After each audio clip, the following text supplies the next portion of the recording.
the thing that drove more of my gym's growth than anything outside of like the actual Facebook ads. It helped us get more clients, better clients, make a better change in those clients' lives. It helped our clients stay more motivated and compliant to the program. If you made me I could only choose one thing from our sales process that I got to keep, I'm probably picking this. I think it's that powerful. Welcome to the Gym Member Machine Podcast.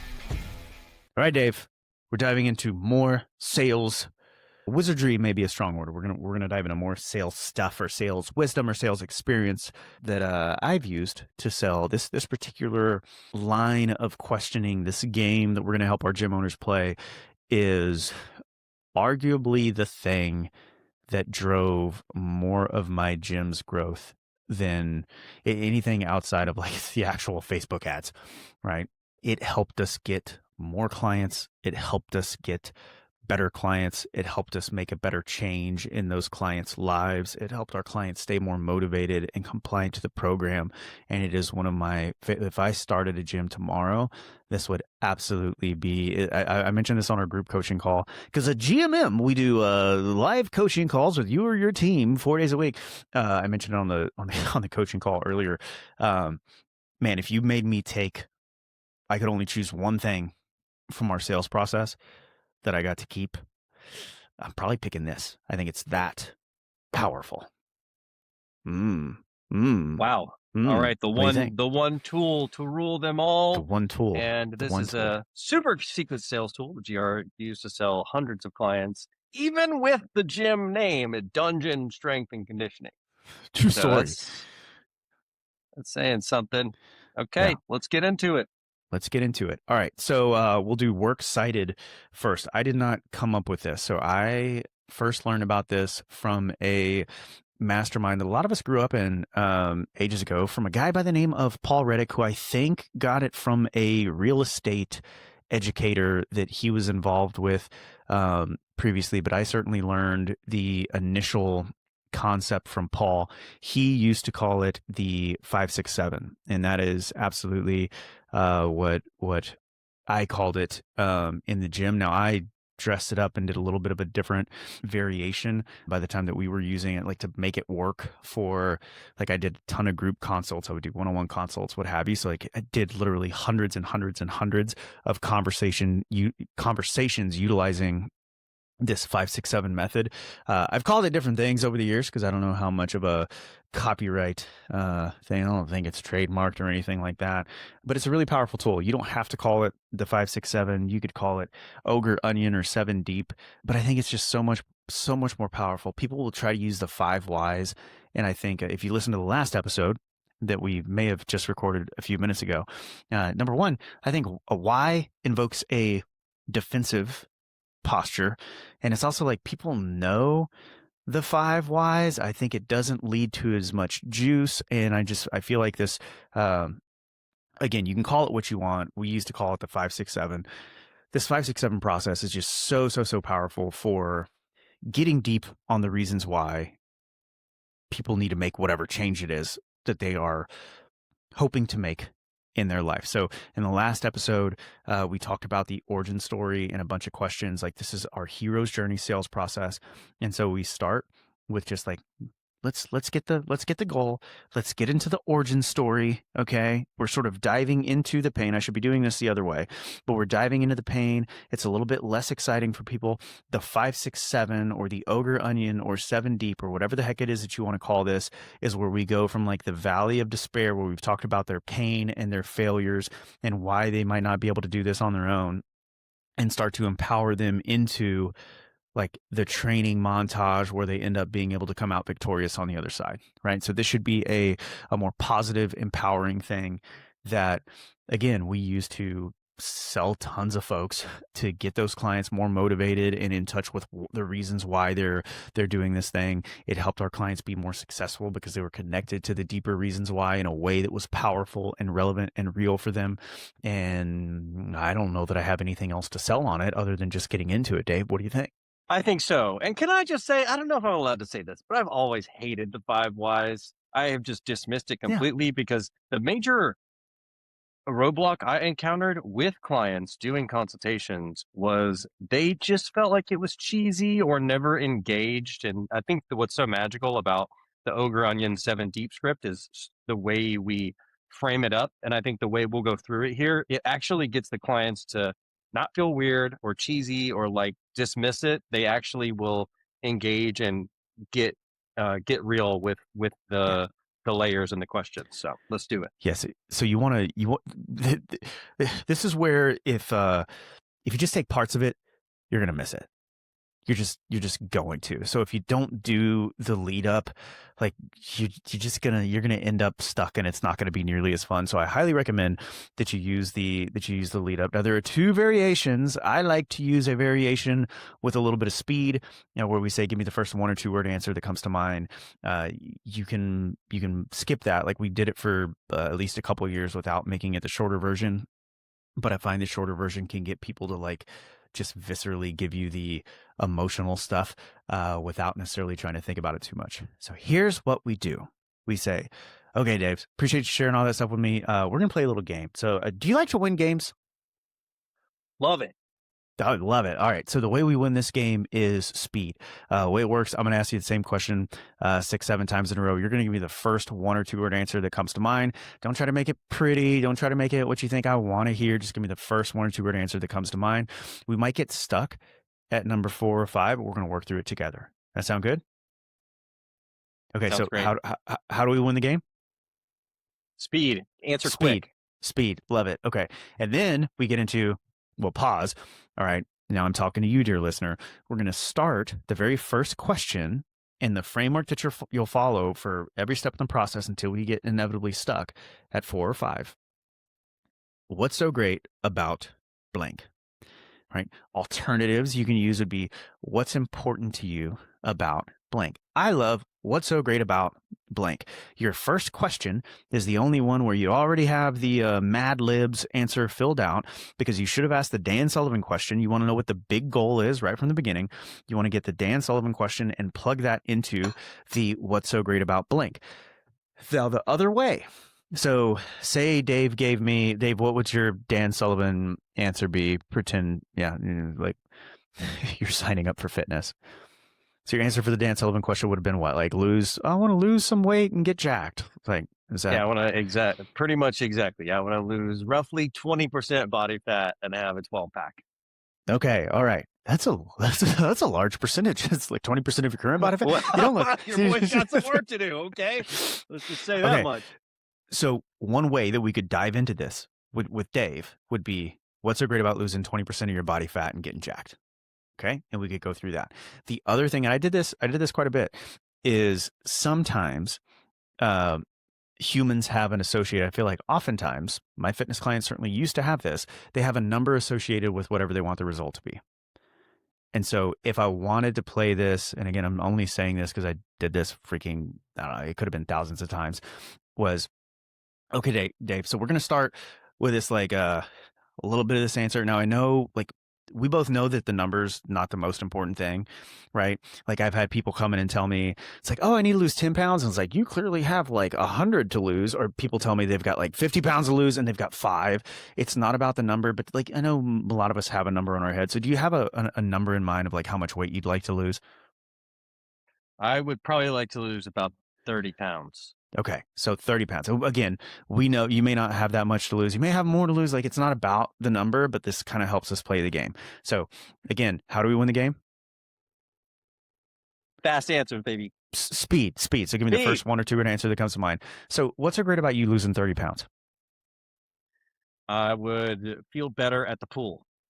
Okay. What's so great about feeling better at the pool? I would be more consistent going to the pool. I'm not gonna lie, I'm really putting myself out there. Okay. What's so great about you being more consistent going to the pool? Man, this really works. Oh, and speed. The thing that's great about going to the pool would be I'd spend more time with my friends. Okay. Love that. What's so great about you spending more time with your friends? I spend a little too much time by myself, and so I think being more social, I'd probably be happier. Okay. So like you spending more time at the pool, spending more time with your friends, that gets you happier. Freaking love that. What's so great about you being happier?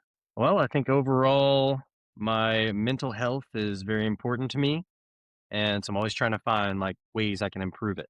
So here's where we start to hit a fork in the road, right? Now I'll tell you this. Number one, if most of your clientele are single, young, meathead dudes, the 567 will not be nearly as powerful as it might be for parents. Like parents, this is what like I don't know how many people I got to cry, but it was a lot, right?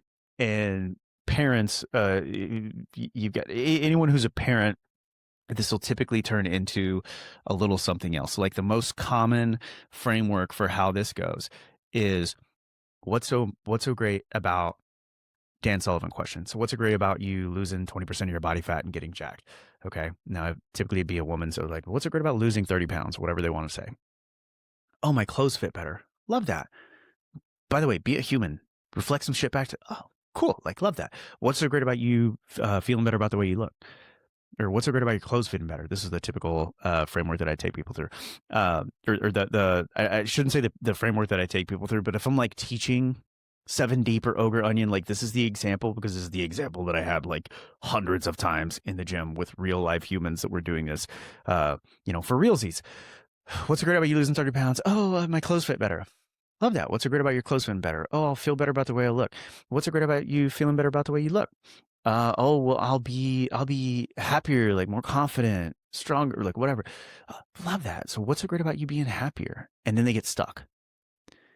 Okay. And you're like, oh, that's pretty good stuff, right? Like being happier is definitely a more powerful motivator for you than like losing 30 pounds. Like that's a powerful thing. This is where you turn things. So when it gets tough, and I didn't mention this, I probably should have done it before. I literally used to write this on the whiteboard as people were going through this with me, right? So I would have the visual 1, 2, 3, 4, draw the line underneath. I wouldn't tell them what I was drawing any of the shit for, but like 1, 2, 3, 4, 5, 6, 7. And then we'd get stuck, typically around 4 or 5, right? And then it'd be, so who benefits the most? That's the turning point question. Who benefits the most from you being happier?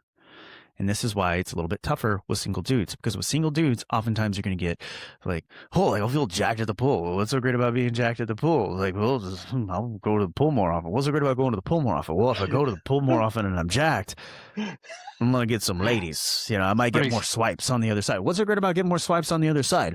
Oh, I'll get laid, And it's like, love that. It's going to be a less powerful thing for them than it would be the parent. But with parents, you go, who benefits the most? And they're going to say, oh, like my husband, my kids. Cool. What are their names? Oh, my husband's name's Jeff. Hey, well, my name's Jeff. My husband's name's Jeff. And kids are Sally and Julie. Okay. And how old are Sally and Julie? I literally did this like hundreds of times. Sally's 8 and Julie is 6. Cool. So like, how do Sally and Julie benefit from you being happier? Whatever I'm not just saying happier. I'm saying whatever the thing they gave me, right? Like this is reflecting back the answers they gave me. So how do Sally and Julie benefit? Don't ask about the husband. Like you don't got to ask about the husband. You just make about the kids and you're going to get people like motivated. Okay. How does Sally? Oh, well, I think I'll be a better mom. I'll be this, that, and the other. It's like, oh, okay, freaking love that. Like what else? Oh, I can be an example for them, and maybe they won't have to go through the same stuff I will. Now, sometimes you'll just say be an example, and you'll want to feed some stuff into the conversation, because I do think this like feeding stuff into the conversation can be powerful if it's appropriate and if it's actually tied to what the person's outcomes are going to be. So I might say, dude, like Jackie was the client I used to use as my like primary example. Yeah, she was awesome. She did like karate and shit. Great client. Loved her. She was super sweet. But I said, well, I'll tell you, Jackie, like we've had a lot of clients that'll say, like they've had to, like you mentioned, you've been working on this a long time.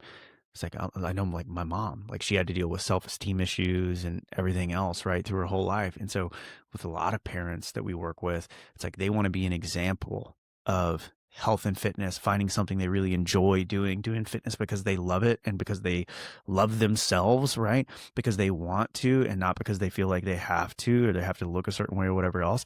And so they want to be able to be an example for their kids so that they can avoid all the bullshit that they had to go through when they were younger.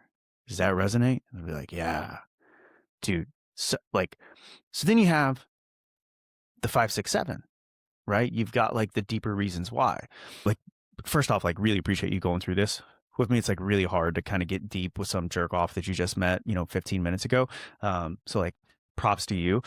Here's why we do this. So what do you think? Like, 96% of New Year's resolutions fail. Like, and I think the reason is because people don't connect to these deeper reasons why. It's like, what do you think is going to be more likely to get you to the gym on a day where work was busy and you don't feel like it?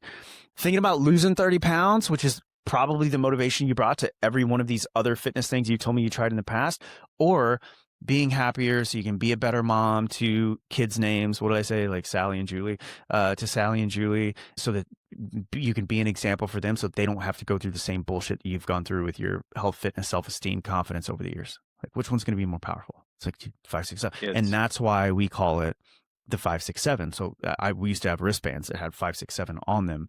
Like, you could be 7 deep. Like, you can do a Shrek icon, I guess, if you want to do ogre onion. That's what I called it when I wasn't sure if I could call it 5, 6, 7.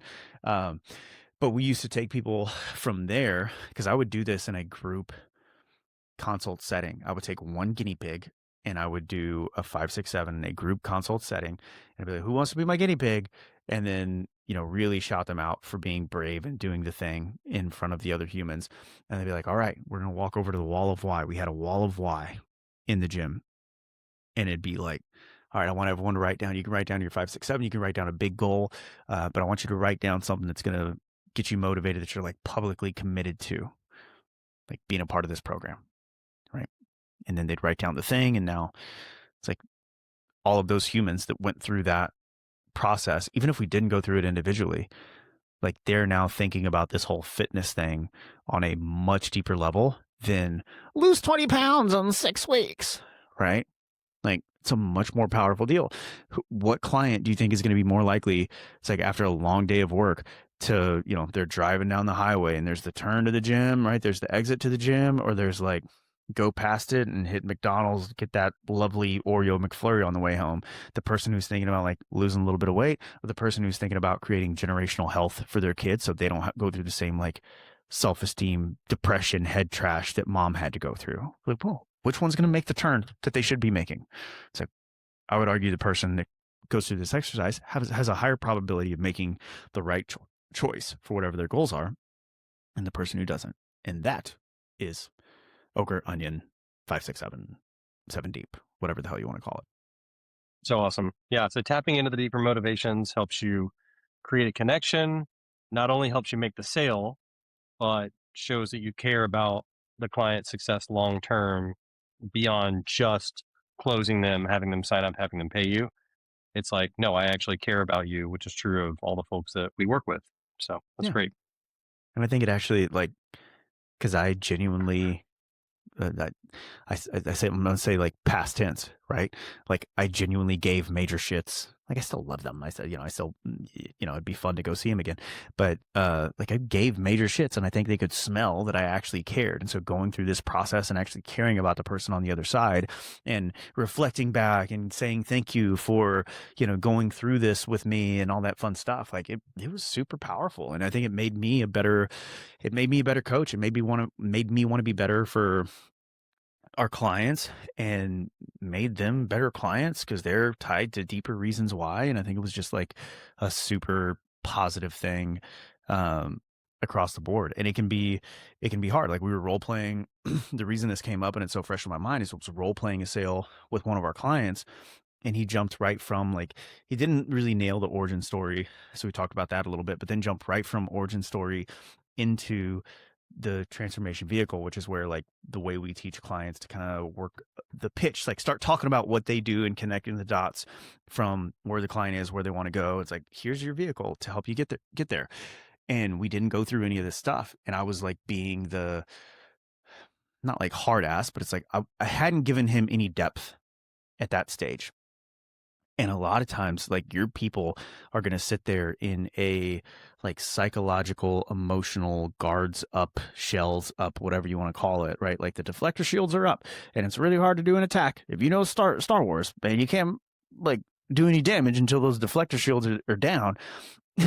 So like, if I haven't given you the stuff and I'm trying to do the emotional protection of like, why do you want to do this? I don't know, I might want to lose a little weight, like make the dad bod like a little less of a dad bod. Like, cool, that's great. But I'm a lot less likely to sign up and connect the dots and be motivated that I actually need to make a bigger change than if I tied this to like, dude, like, no, like I want to be the dad that I don't want to have to tell my kids, no, I don't want to go outside and play because I'm freaking tired or my back hurts or whatever it is. Right. Like, I'm going to be more amped up about making a change if I'm connected to the deeper reasons why. And it can feel uncomfortable, but I think I'll tell you, me doing it hundreds of times over the years, like, you get really comfortable with it if you start to practice and work this in. And the benefits far outweigh the discomfort of trying it for the first time. And it's a hell of a lot more powerful than like, oh, your health questionnaire, 5 whys. So please list your number one goal and then list why it's important to you. It's like, this is a way better way to go about it, I think, than any of those things. And I do think people need to be guided through it if you really want to connect the dots and get the juice. And you're like, if you just go through the process that we went through, right? Make it a game at first. Okay. You'll notice it's like, well, how do we win the game? Speed. Okay. People want to be compliant with that. They want to do the things. Give me the first 1 or 2 word answer that comes to mind. Don't make it pretty. Don't make it what you think I want to hear. Like, first 1 or 2 word answer that comes to mind. If people give you really long answers at number 2, you might want to say, what's so great about really long answer? Like, first 1 or 2 word answer that comes to mind. Right. If they're like stuck, you know, you can sit with a minute, but it's like, first 1 or 2 word answer that comes to mind. Like, what's their first instinct? It's this. Okay, great. What's so great about that? First 1 or 2 word answer that comes to mind. Right, you just go through and play the game. And then when you get stuck, the trick is who benefits the most. Don't keep going.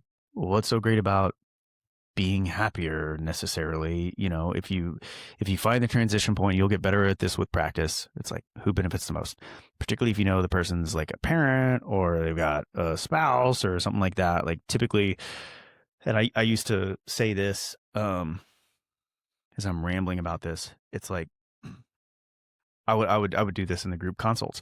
I said, so who's the number one most like selfless population on earth? Moms. Right? And so I'll tell you this, like, if you're just thinking about your reasons 1 through 4, they're just all about you, right? You're a lot less likely to make the time investment in yourself, let alone the financial investment. But like, when stuff gets crazy, you're a hell of a lot more likely to let anything that is just focused on you go by the wayside. And so, like, part of this, Jackie, is showing you that like, you taking care of yourself is one of the most selfless things that you can do. And it just so happens to help you too. Right? Like, it's a nice, nice way to kind of tie it into like, oh, it does make sense. Like, me taking care of myself actually does make a positive impact in those around me. And you say, well, people are just going to understand that on their own. No, dude, people will not go there on their own in many of these cases, whether it's like the history and what's stopping you to do this on your own with the last episode, or if it's just like deeper reasons why stuff. A lot of times people are going in and they're just thinking like, I need to hire a trainer. Why? If we don't shine the light on the thing, then them hiring a trainer is, you know, or joining some fitness classes, that's not a very big problem to solve.